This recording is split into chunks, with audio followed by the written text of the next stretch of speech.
Bahagia sekali kali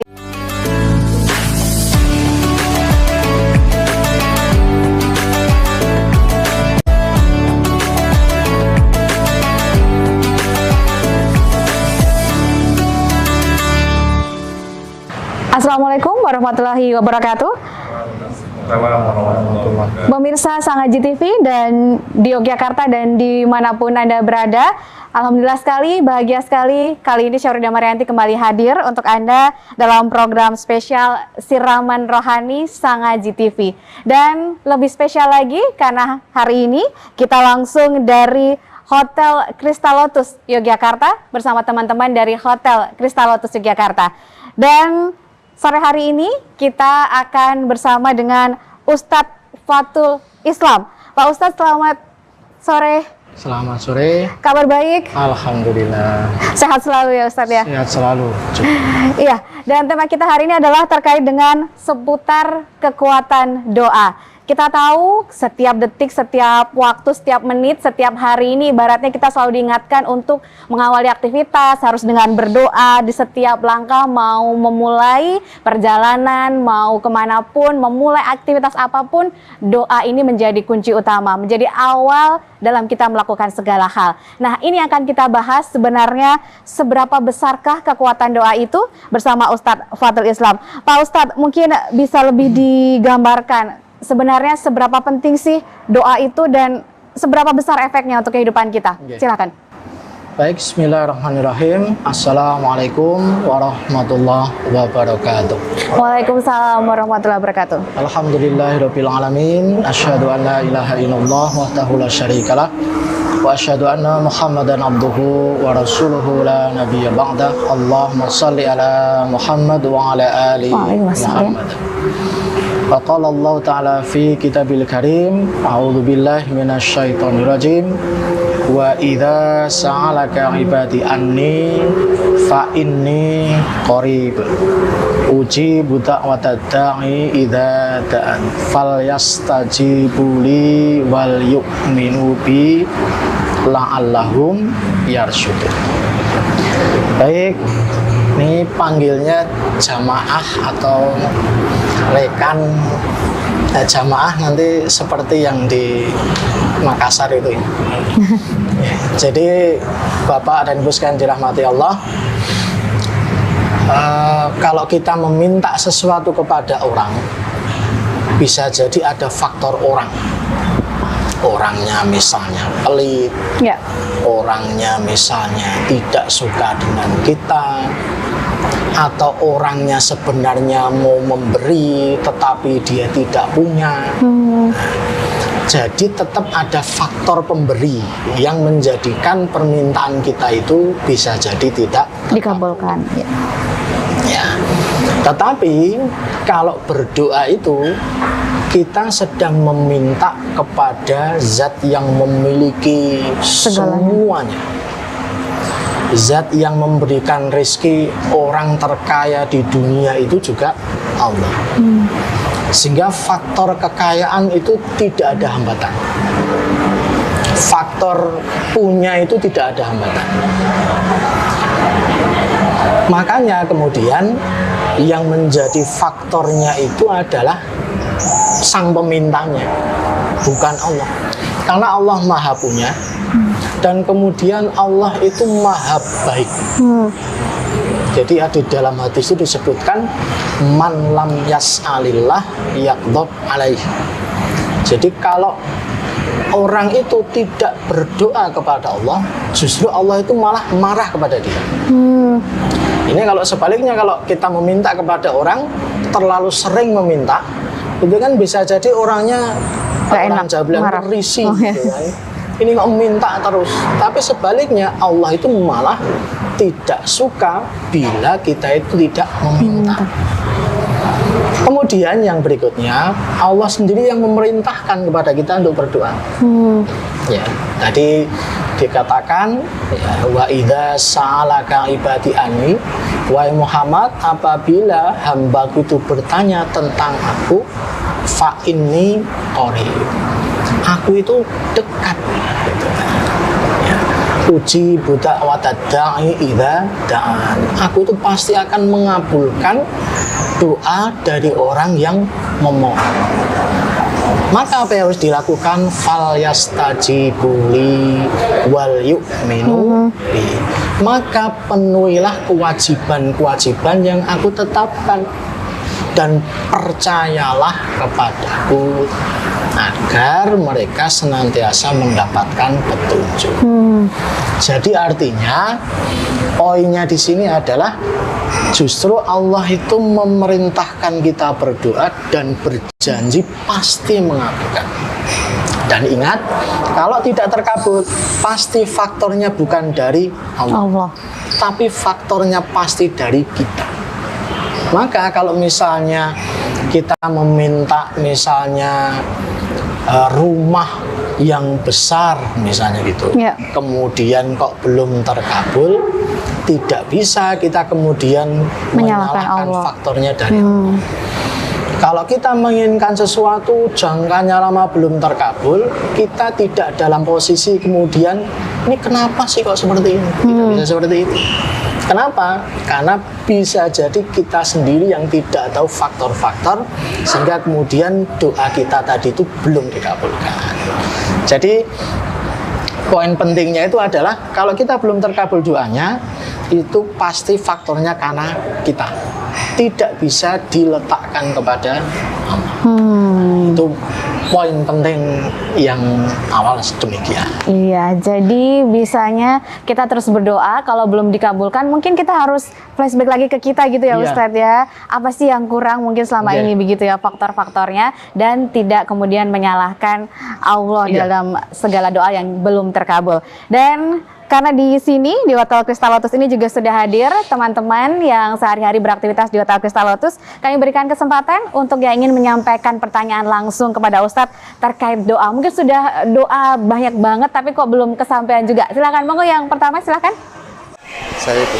Assalamualaikum warahmatullahi wabarakatuh, Pak Ustadz. Mau tanya seputar doa juga ini Pak Ustadz. Kan kita sering berdoa. Terus ini saya mau tanya bentuk terkabulnya sebuah doa itu seperti apa Pak Ustadz? Demikian, terima kasih. Kalau kita meminta mobil dan kemudian diberi mobil, itu salah satu bentuk terkabulnya doa. Tapi kalau kita minta mobil tidak dapat mobil, apa itu pasti tidak terkabul? Pertanyaannya kan demikian. Kalau kita meminta kesehatan dan kita diberi sakit, berarti kita tidak diberi kabul doa tadi. Apa seperti itu? Kalau kita meminta keselamatan, justru malah kita mungkin sakit, itu kan sebaliknya dari harapan kita.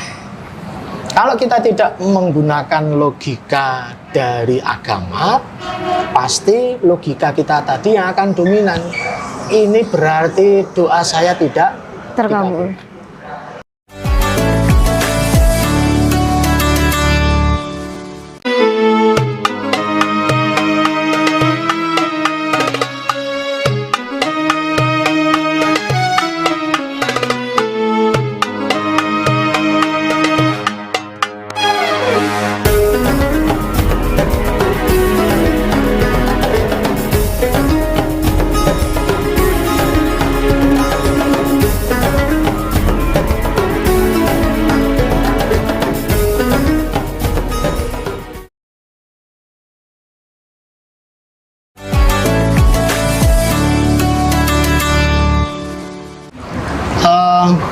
Kalau kita meminta mobil dan kemudian diberi mobil, itu salah satu bentuk terkabulnya doa.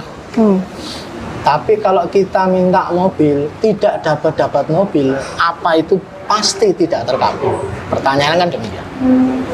Kalau kita meminta kesehatan dan kita diberi sakit, berarti kita tidak diberi kabul doa tadi. Apa seperti itu? Kalau kita meminta keselamatan, justru malah kita mungkin sakit, itu kan sebaliknya dari harapan kita. Kalau kita tidak menggunakan logika dari agama, pasti logika kita tadi yang akan dominan. Ini berarti doa saya tidak terkabul. Seperti itu. Padahal di dalam Islam itu Rasul sudah menjelaskan bentuk-bentuk terkabulnya doa. Ada sebuah hadis yang Rasul menyampaikan gini, ya, ma min muslimin yad'u bid'awatin. Jadi tidaklah setiap muslim itu berdoa dengan suatu doa. Laisa fiha ithmun wala qati'atur rahim.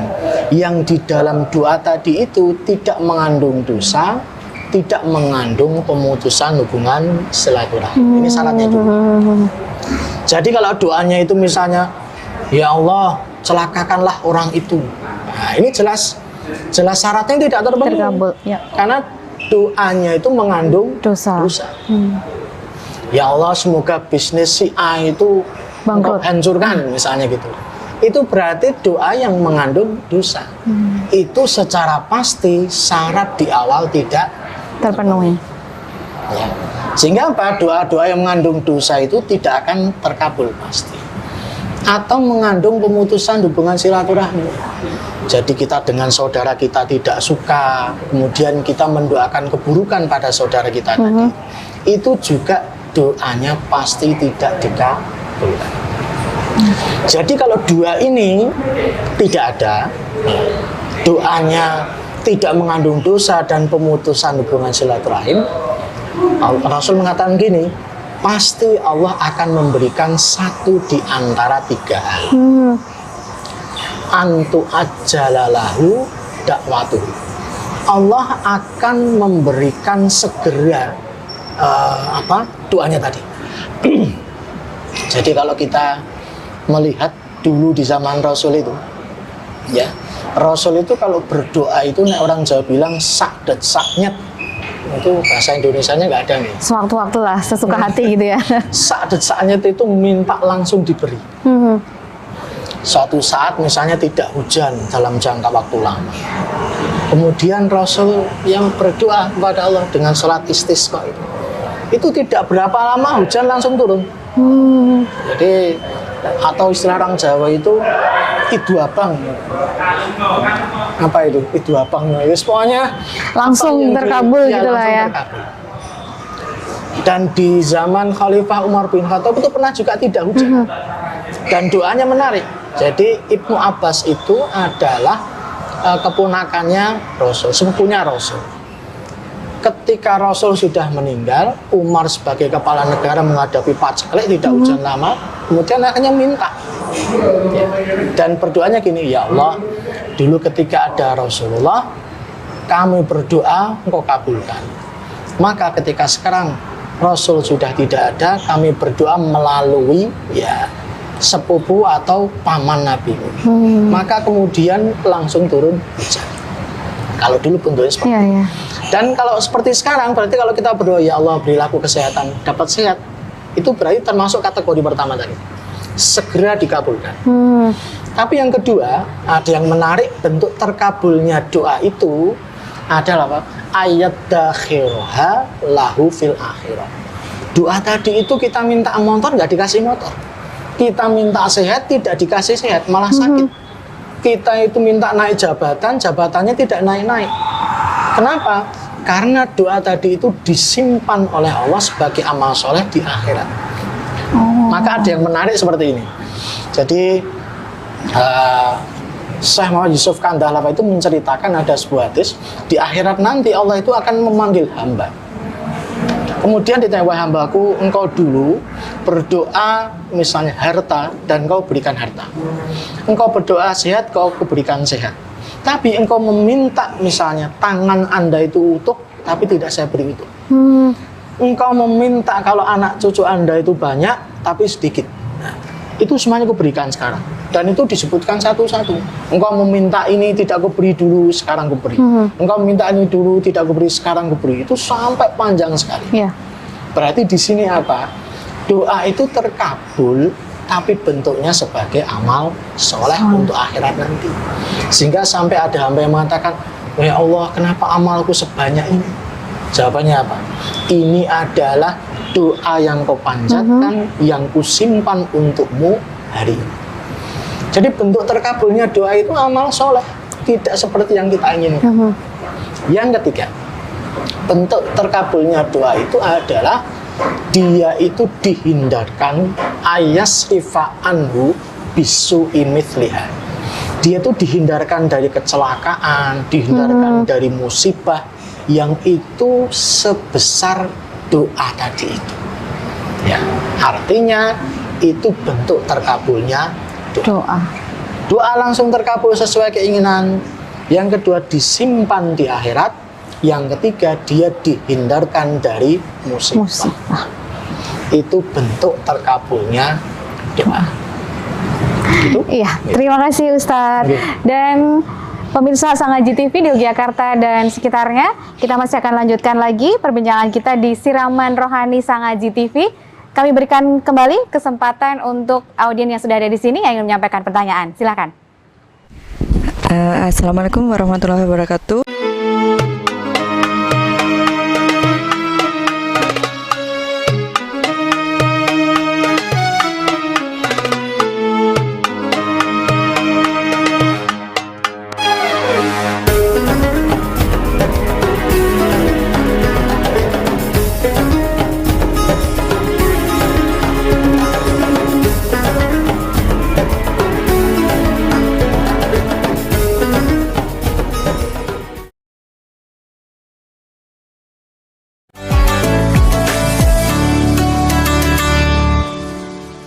Kemudian yang lain juga ada cara doa itu dikabulkan, yaitu dengan amal soleh. Ini kisah dari Imam Bukhari Muslim, hadisnya tentang orang yang bepergian di suatu gua itu, ketika memasuki, tiba-tiba itu jatuh, apa itu? Batu sangat besar, menutupi gua tadi itu. Maka kemudian ada di antara yang mengatakan, ini tidak ada jalan lain kecuali kita berdoa kepada Allah dengan amal soleh kita sendiri-sendiri. Dan seperti itu. Kemudian yang pertama, dia memanjatkan doa. Ya Allah, aku memiliki kedua orang tua yang sudah lanjut usia. Dan aku senantiasa melayani mereka. Dan suatu saat aku itu kemudian menyediakan susu yang sudah aku perah. Tapi ternyata beliau berdua sudah tidur. Sampai akhirnya anak dan istri saya itu tidak kuberikan ini. Sampai subuh itu baru beliau bangun, kemudian aku berikan minuman. Kalau itu semata-mata karena Engkau ya Allah, bukalah pintu gua. Itu bergeser sedikit. Ya. Yang kedua, ya, ini yang agak anak muda ini. Yang kedua berdoa, ya Allah, aku itu punya sepupu yang dari dulu aku sangat mencintainya. Gitu ya. Tetapi ya aku tidak bisa menikahinya. Hingga suatu saat dia datang kepadaku karena membutuhkan sesuatu. Dan aku berikan kepada dia 120 dinar. Dengan syarat, ya engkau tidur denganku. Seperti itu. Dan kemudian setelah dia menyerahkan diri, ya, kemudian dia hanya mengatakan gini, takutlah engkau kepada Allah. Sesungguhnya engkau tidak boleh membuka cincin kecuali dengan cara yang halal. Maka seketika aku bergetar takut dan aku tinggalkan dia, termasuk uangnya tadi. Kalau amal itu ya Allah semata-mata karena engkau, maka bukalah pintu gua. Ya. Kemudian terbuka sedikit. Nah, kemudian yang ketiga juga orang yang ketiga. Hal ini tentang bisnis. Jadi dia mengatakan, ya Allah, aku punya pegawai yang dia itu senantiasa aku beri gaji. Tetapi suatu saat gaji sudah aku pegang, ternyata dia pergi dan tidak pernah kembali lagi. Ya. Maka uang tadi itu aku kembangkan hingga menjadi unta, menjadi sapi, menjadi binatang ternak yang banyak. Hingga suatu saat kemudian dia datang kepadaku dan mengatakan, mana gajiku dulu? Dan aku katakan, ini semua binatang ternak adalah milikmu. Apakah engkau menertawakan aku? Bodoh, misalnya gitu. Sudah, ini memang hartamu. Ya, kemudian dia mengatakan, ya Allah, apabila memang itu kulakukan semata-mata karena engkau bukalah pintu gua. Kemudian semuanya terbuka dan mereka selamat. Jadi di antara cara kita doanya dikabulkan apa? Dengan amal soleh. Ya Allah, aku rutin sholat 5 waktu. Kalau itu memang ikhlas kepadamu, tolong berikan aku kesehatan, misalnya gitu. Tolong mudahkanlah karirku, misalnya. Iya. Tolong berikan aku sepeda motor, mobil, misalnya. Beramal soleh dengan berdoa dengan amal Soleh. Iya, Ustadz. Tapi kan mungkin kita sering juga nih kalau doa-doa ini sering mungkin dibaca. Kalau doa itu lebih baik tengah malam lah, apalah sepertiga malam dan lain-lainnya. Mungkin ada waktu-waktu tertentu untuk doa yang tepat atau sebenarnya tidak ada? Iya. Jadi waktu-waktu mustajab itu diantara yang paling penting itu ketika malam hari. Jadi ketika orang semuanya sedang istirahat, maka kemudian kita sholat, kemudian kita memanjatkan doa kepada Allah. Itu waktu yang mustajab istirahat. Kemudian yang lain itu di antara adzan dengan qomat. Jadi setelah kita masuk masjid menunggu qomat, kita berdoa supaya kemudian dikabulkan. Atau juga ketika hujan turun, itu adalah waktu yang mustajab. Atau ketika seseorang itu berpuasa, karena orang yang berpuasa itu doanya tidak ditolak. Walaupun tadi pengabulannya bisa 3 hal tadi itu. Atau orang yang sedang terzolimi. Jadi ini ada kisah menarik ya. Jadi ada seorang itu yang tugasnya itu pekerjaannya ekspedisi. Suatu saat dia itu mengantarkan barang, diminta sama orang, tolong antarkan aku mengantarkan barang ini. Dia dengan kuda dan keretanya membawa barang-barang itu, ya, mengantarkan barang. Tapi pemberi pekerjaan tadi suatu saat bilang gini, nanti lewat bukit itu ya. Itu kan bukan tempat yang biasa. Dia mengatakan, ya saya minta tempat lewat itu. Akhirnya dia kemudian lewat di situ.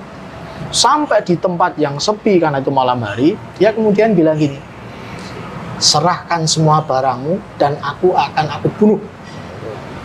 Dia mengatakan, sudah ini saya serahkan semua tapi saya jangan dibunuh. Enggak, pokoknya saya mau membunuh. Seperti itu. Akhirnya kemudian dia minta, ya sudah saya tak sholat dulu, gitu kan. Karena saking takut, dia mengatakan, karena saking takutnya gitu, saya itu nggak bisa membaca di dalam sholat itu karena panik, sudah mau dibunuh. Gumyur. Iya, bingung gitu kan. Akhirnya secara tidak sadar kata dia kemudian menyebut salah satu ayat. Ammay yujibul muttarra idza da'ahu idza wa yakshifus su. Ammay yujibul muttarra idza da'ahu wa yakshifus su.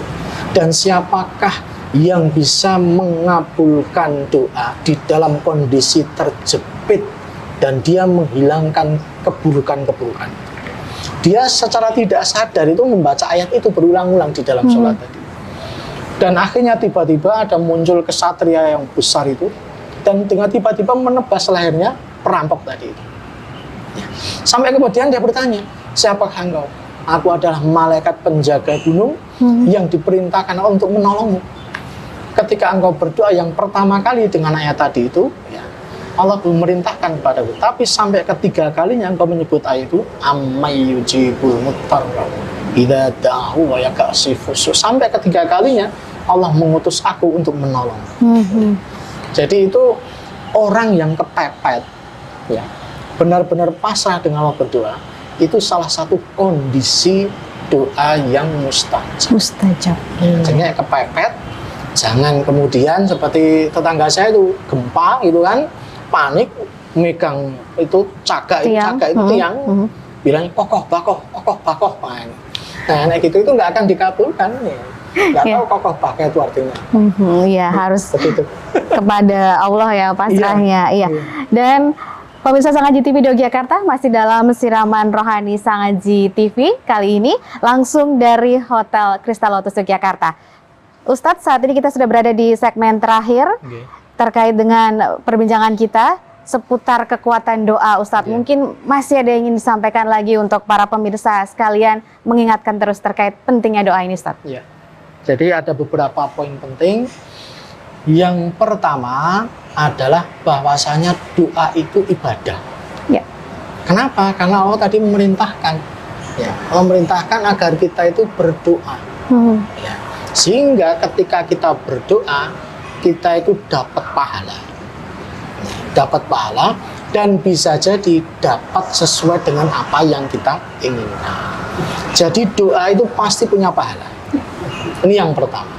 Kemudian yang kedua, doa kepada Allah itu bagi kita orang mukmin itu pasti dikabulkan.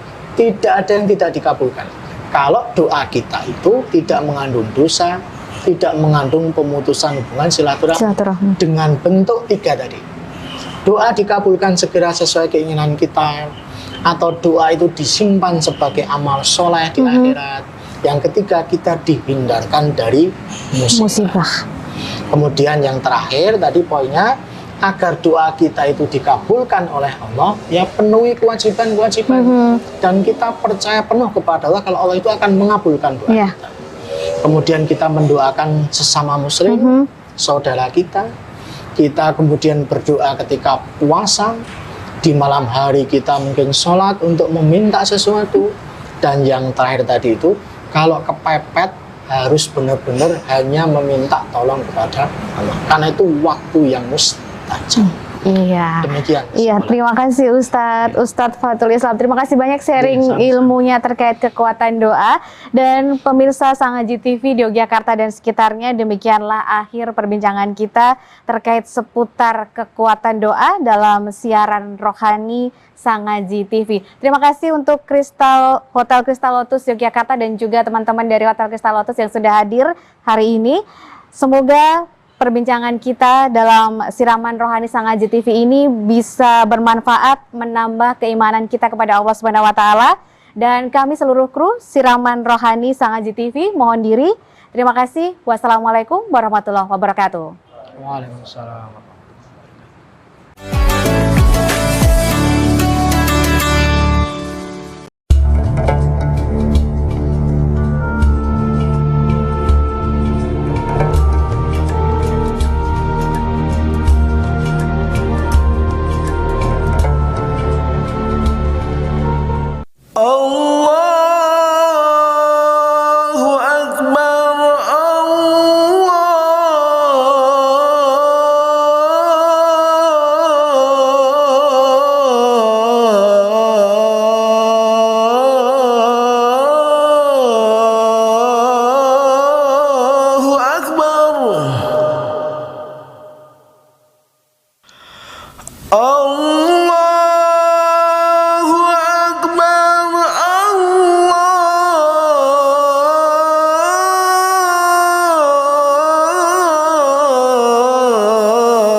أشهد أن لا إله إلا الله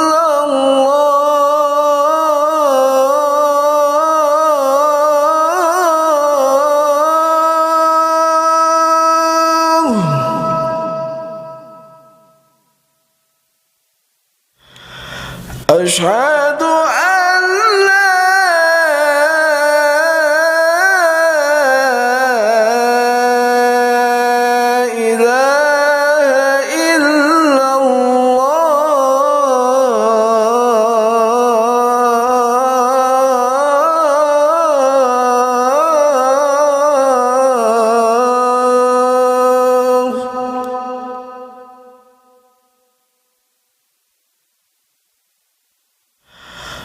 أشهد أن محمدًا رسول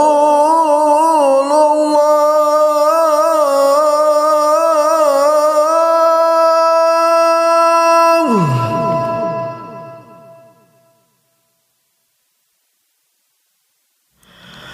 أشهد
حي على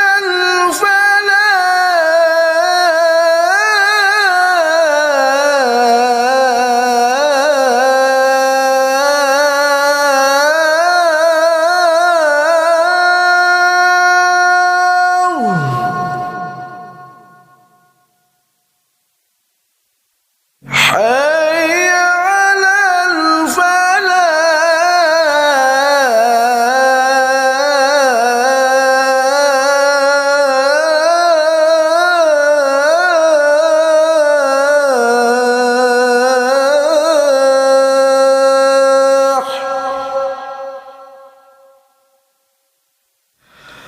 الله أكبر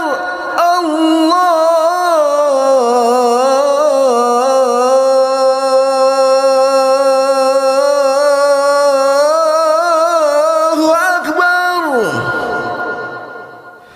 لا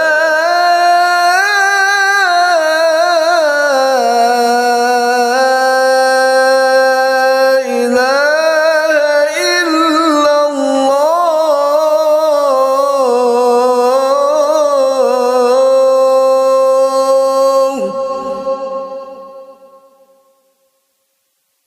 اللهم رب هذه الدعوة التامة والصلاة القائمة آت محمدا الوسيلة والفضيلة وابعثه مقاما محمودا الذي وعدته.